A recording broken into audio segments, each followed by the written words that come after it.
I'm 79 years old, and it took me 52 of those years to understand something that should have been obvious much sooner.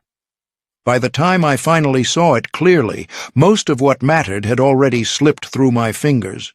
When you're my age, you don't wake up in a hurry anymore. You wake up aware of the quiet in the house, aware of the stiffness in your hands before you reach for the glass of water on the nightstand, aware that there aren't that many mornings left to waste. I live alone now. The house isn't large, but it feels bigger than it used to. Rooms stretch out when they're not filled with voices. The clock in the kitchen sounds louder than it ever did. Funny how time gets louder when you have less of it. I used to think I was a good man, responsible, steady. I worked hard, I paid my bills, I didn't drink too much, I didn't run around. I thought that was enough. It wasn't. When I was in my 20s, I believed life was something you built like a brick wall. One practical decision at a time, job first, then a better job, then a house, then security. Love would fit in somewhere around the edges.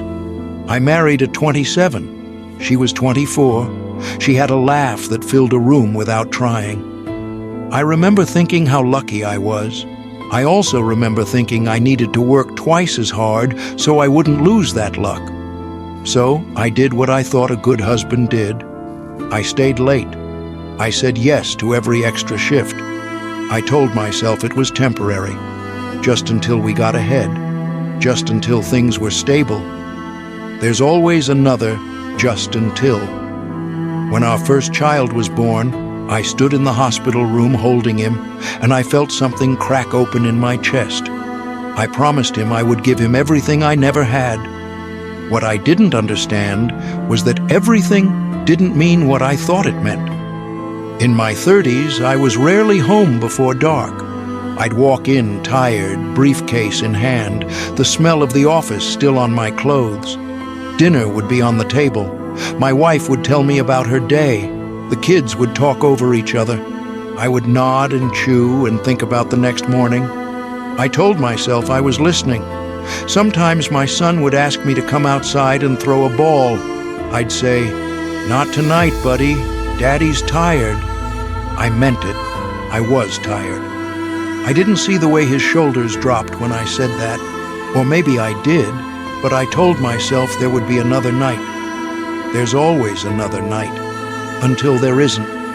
In my 40s, things looked good from the outside. Promotions, a nicer car, a bigger house. People shook my hand and said I was doing well. I believed them. I believed that success was proof I was living correctly. My wife stopped laughing as loudly somewhere in those years. It wasn't sudden. It was a quiet dimming.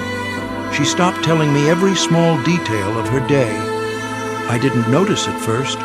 Or maybe I noticed and felt relieved that there was less to keep up with. We didn't fight much. That's what I used to say proudly. We were low drama. What I didn't understand was that silence can be just as damaging as shouting, maybe more. She would sit at the end of the bed some nights, brushing her hair, and ask, "Are you happy?" I'd answer quickly, "Of course I am. Look at what we've built." She would nod, but she wasn't asking about the house. The slow cost of my choices didn't come as a crash. It came as small absences. A school play I missed because of a meeting. A weekend trip I cut short because of a client. A quiet dinner where we both stared at our plates instead of each other. You don't feel the loss in the moment. You feel productive, necessary, important.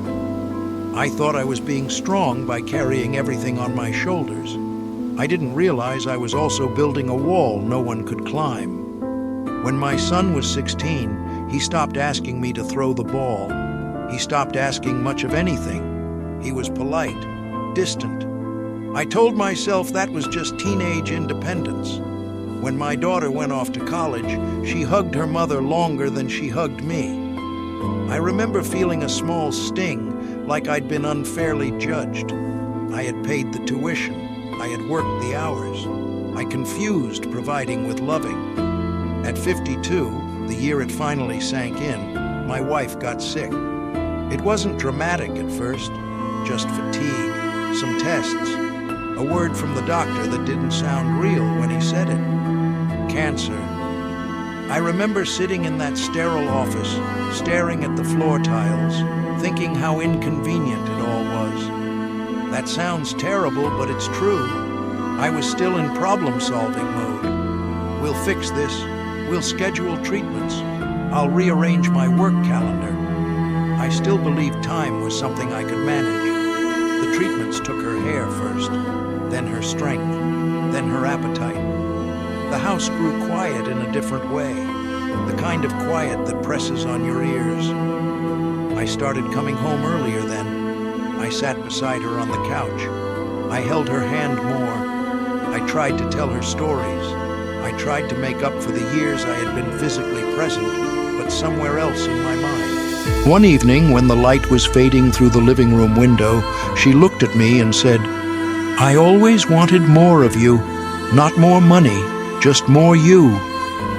She didn't say it angrily. That was the worst part. She said it gently, like she was explaining something simple to a child. I felt something collapse inside me. All those late nights, all those deals closed, all those hours I thought were investments in our future. They weren't investments. They were withdrawals. She died 6 months later. I was 52. That's when I finally learned it. 52 years old before I understood that the thing I had been protecting, our future, was never guaranteed. After the funeral, the house felt unbearable. The kids had their own lives by then. They called, they visited, but there was a distance I couldn't cross. Grief is heavy, but regret is heavier. Grief says, you lost something precious. Regret says, you had it in your hands and didn't see it. I went back to work too soon. I didn't know what else to do. The office felt familiar, predictable. But even there, something had shifted. The promotions didn't taste the same. The praise felt hollow. I would sit at my desk and think about her sitting at the end of the bed, brushing her hair, asking if I was happy. I had answered the wrong question for decades. In my 60s, I retired. People congratulated me. They said, "Now you can enjoy life." I nodded and smiled. But enjoyment is hard when the person you meant to share it with is gone. I tried to rebuild relationships with my children. I really did. I attended more family dinners. I asked more questions. Sometimes I caught a glimpse of what could have been. A laugh shared, a story told. But there were gaps, years of small, not-tonight moments that had piled up. They were kind to me. They still are. But there's a part of their lives that doesn't include me, and I understand why. You can't compress decades of absence into a few good years at the end. Now, at 79, I sit by the window most mornings with a cup of coffee. I watch the street wake up. Young couples walking their dogs, fathers rushing out the door with briefcases, children being herded into cars.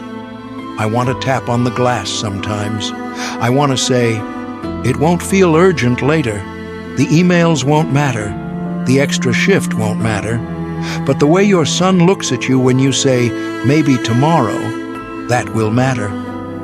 I don't say anything, of course. They wouldn't hear me anyway. I wouldn't have heard me at their age. It took me 52 years to learn that time is not something you store for later. You spend it whether you mean to or not. And you can spend it on presents or on postponement. I postponed love in small, reasonable ways.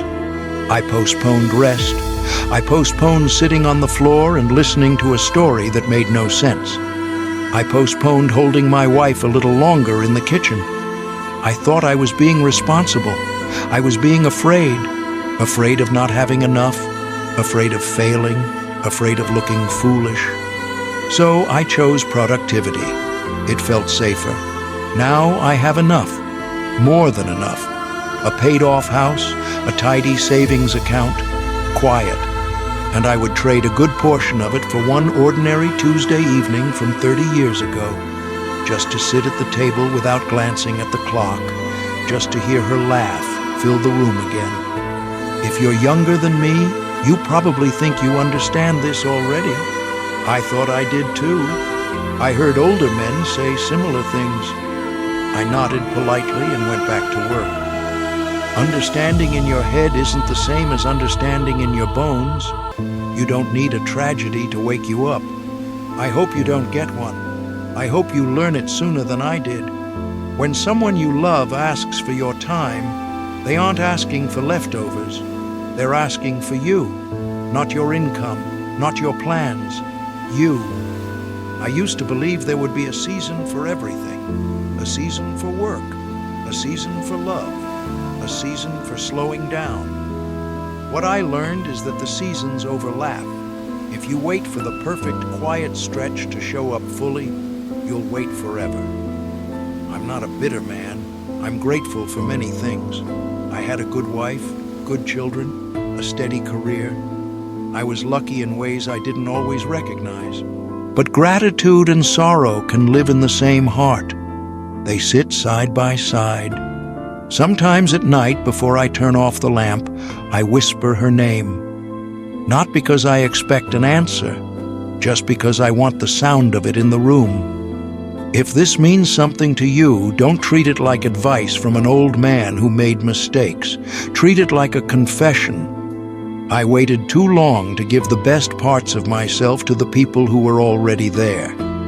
Don't wait 52 years to see what's right in front of you. One day you'll wake up in a quiet house, aware of the clock on the wall, and you'll understand that time was never the enemy. The delay was.